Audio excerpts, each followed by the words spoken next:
My name is Charlie. Well, my actual name is Charles uh, Quintero, and I am from Nicaragua.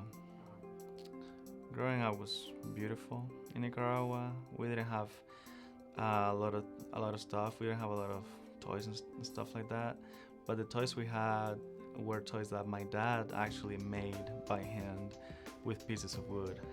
So, growing up was very, very interesting, and we had to use our creativity a lot.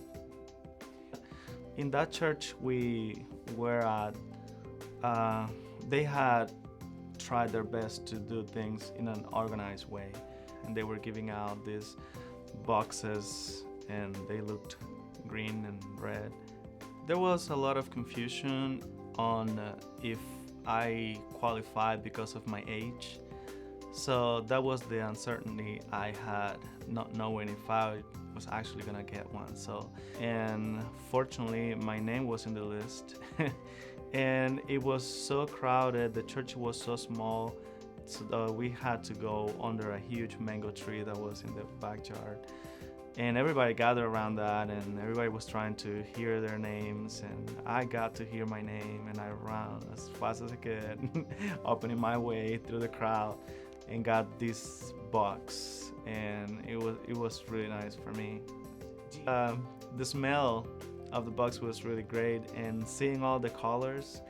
When you think about colors, you maybe in your mind maybe you just think about colors, but for us, opening that box, feeling that nice smell, and seeing those crayons, it was like luxury.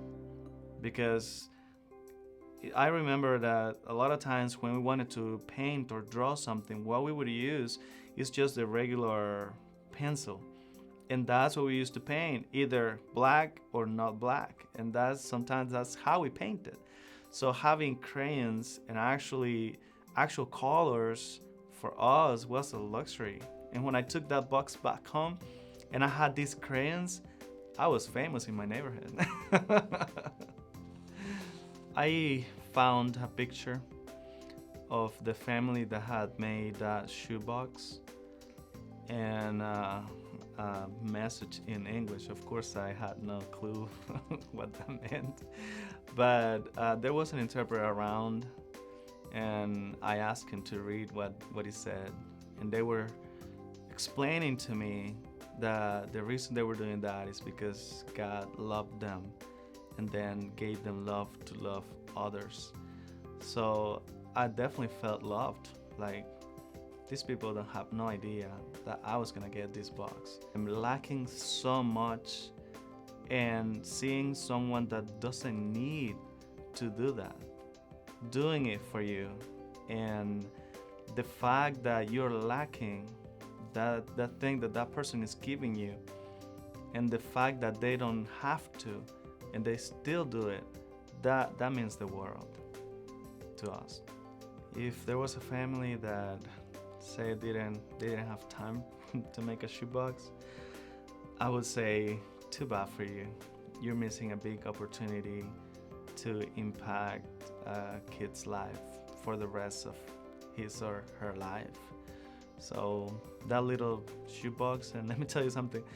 One of my favorite things about the shoebox was the plastic shoebox itself, because I got to get the shoebox in two different times, and one of the times I got a plastic one.